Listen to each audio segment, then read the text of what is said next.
I am the symbol of second chance. And I am a bad boy before. I'm triple X. All the things that you hear are all lies. And that lies came from a person who wants to be a vice president.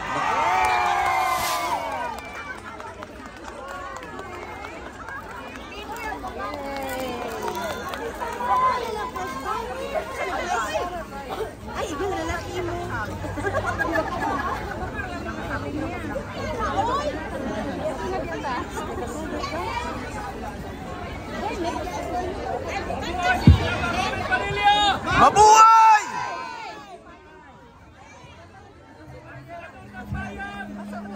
Mabuhay!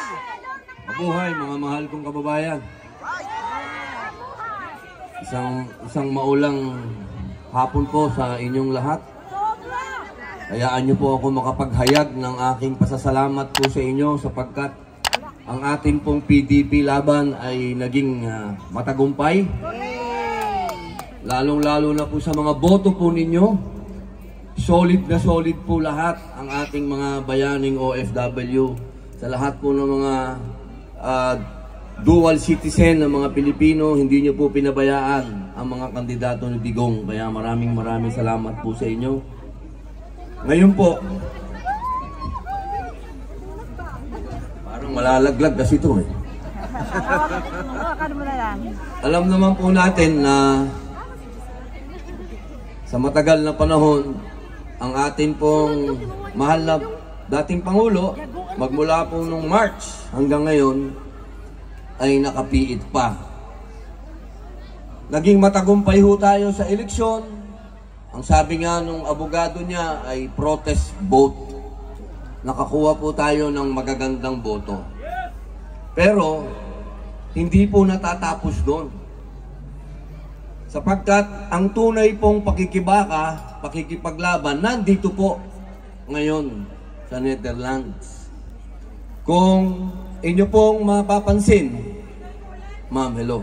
Kung inyo pong mapapansin, yung perception, yung pagtingin ng mga lokal, ng mga tiga Netherlands sa atin, ay parang ang dating po, tayo ay niloloko lang. Tayo ay sumusuporta sa isang Pangulo na gumawa ng genocide. Yan po ang perception dito. Sapagkat tinatalo tayo ng propaganda ng mga komunista. Hindi naman po lingid sa inyong kaalaman na merong propaganda dito ngayon. Kaya po, pagkatapos po nating manalo nung nakaraang eleksyon, inihingi ko naman po sa inyo na tayo po ay magbukas ng ating mga bibig. Tayo po ay makipag-usap sa mga lokal na tiga Netherlands. Kung kayo po ay tiga Europa, Paris, marami ang tiga Paris dito. Kayo na po ang maging ambassador ni Digong. Kailangan, kung ano po yung ginagawa ng propaganda ng mga komunista, kailangan gawin din po natin yun. Kausapin natin ng personal yung mga taong makakatabi nyo, kung sino yung mga kasama nyo sa trabaho, kung sino yung mga nanliligaw sa inyo, kung sino yung mga mahal ninyo, kung sino yung mga kamag-anak ng mahal ninyo. Ipaliwanag po natin kung sino si Digong. Sapagkat ang alam po nila, puro kasinungalingan. Hindi po nila alam na si Digong ay isang bayani sa atin. Alam niyo po, may kwento ko lang. Ang mga tiga Europa, mahal na mahal nila ang mga katutubo. Dahil sa matagal na panahon, naging kolonyal po yung mga yan eh. Matagal na panahon, sila yung mga nagpunta sa mga bansa, in-invade nila, bumabawi po sila ngayon. Ang gusto nila, sila yung magpakita ng example. Ngayon, pwede po natin sabihin dito sa mga puti na si Digong, yan po ay dugong Bangsamoro. Ibig sabihin, yan po ay katutubo. Tandaan po natin, marami namang pangulo na nagkaroon ng kaso, hindi ba po? Pero hindi pa po masakit na siya lang ang nakulong sa ibang bansa. Hindi ba po natin iniisip bakit yung mga ibang pangulo na nagkaroon ng problema, si Digong dinala pa dito sa ibang bansa? Hindi po ba parang discrimination na yan? Hindi ba po dahil siya ay bangsamoro, kaya siya dinala dito? Marami pong question. Marami po tayong pwedeng pagmulan ng usapan sa mga dayuhan dito. Sa mga banyaga, sa mga puti. Na sa matagal na panahon, si Digong ang nakipaglaban sa karapatan ng bangsamoro. Sino po ba ang bangsamoro sa matagal na panahon? Sino po ba sila? Sila po ang inapi, merong historical injustice, halos inubos ang mga bangsamoro. Pero nung dumating ang ating mahal na Pangulo na sinasabi nilang author ng genocide, pero itong Pangulong ito ang nagbigay ng otonomiya sa bangsamoro. Siya po ang pumirma ng BARM. Yan po yung mga bagay na pwede natin i-share sa mga puti. Yung sinasabi ninyo na pumatay ng maraming tao, yung tao na yan ang nagbigay ng kalayaan doon sa mga bangsamoro sa amin. Hindi po yan dapat nating kalimutan. Ang ating mahal na Digong nakikipaglaban sa mga oligarkiya. Sino ba po yun? Yung mga mayayaman. Si Digong lang ang tumayo. Ayaw nga magbayad ng mga tax ng mga yan, di ba? Pero si Digong, kailangan po natin ipaliwanag ito sa mga nandito. Kasi wala nang problema eh. Sa mga Pilipino, wala nang problema. Panalo na tayo sa kababayan natin. Panalo na tayo.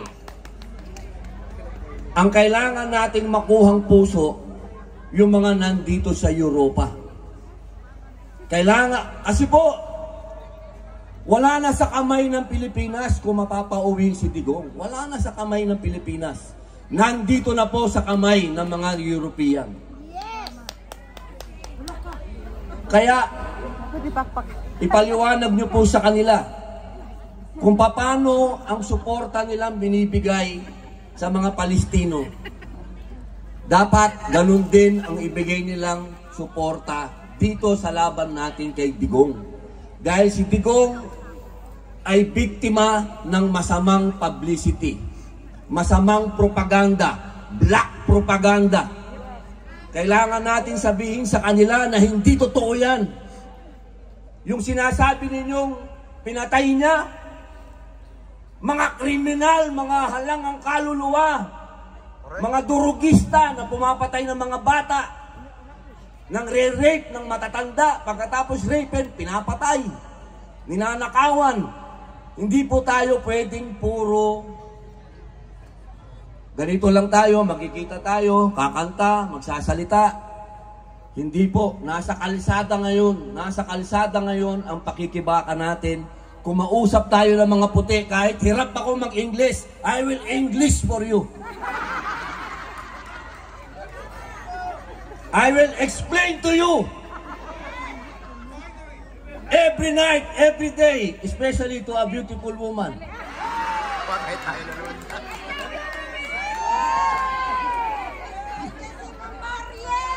Alam niyo po, bihira lang dumating ang isang Rodrigo Roa Duterte sa atin. Hindi na po yan, baka hindi na maulit.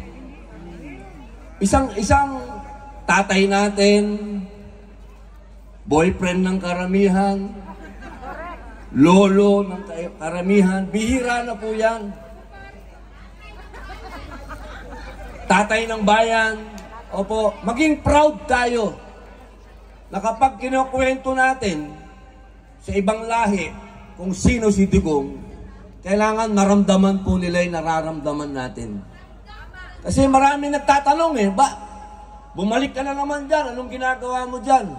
Teka muna, bakit? Masama ba ako? Ang dami kong kaibigan dito. Tsaka wala pa si Digong dito sa Netherlands, Dutch na ako. Yeah! Tambay na ako dito. Kaya wag niyo akong questionin ba't ako nandito. Dutch boy ka na, Sen. Dutch boy ako eh. Amsterdamer yan! Kaya po sana, explain niyo po. Ako naman nasa mic ngayon. I know the Dutch people can hear me. I am what I am. the symbol of second chance. Yes. Some people say that our past president is a bad man and he killed a lot of criminals. Well, I am a criminal. I am an ex-convict. I was given a second chance by this president. That is not true that he is killing criminals. That is not true. That is from the liars. That is a political attack on him. Correct. I am telling you this because not the porno, ha? I'm ex-bad boy, ex-rebel. Ako po yung naging rebelde rin, kaya kilala ko po ang mga komunista. At ako po, alam nyo naman, ex-convict ako. Pero hindi ko po yan. I'm telling you this because I am proud of it. No, I'm not proud of it. I'm telling you because Digong gave me a second chance. And now I am a senator. If Digong is a bad man, then I will be 6 feet under the ground. But he's not a bad man. He gave me a chance. So all the things that you hear are all lies. And that lies came from a person who wants to be a vice president, but Digong did not accept the story. You all know who's that man. Hindi na nanalo.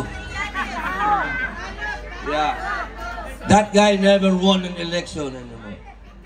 So, my dear brothers in humanity, especially here in Europe, I know you are fighting for the rights of a lot of people in a lot of countries.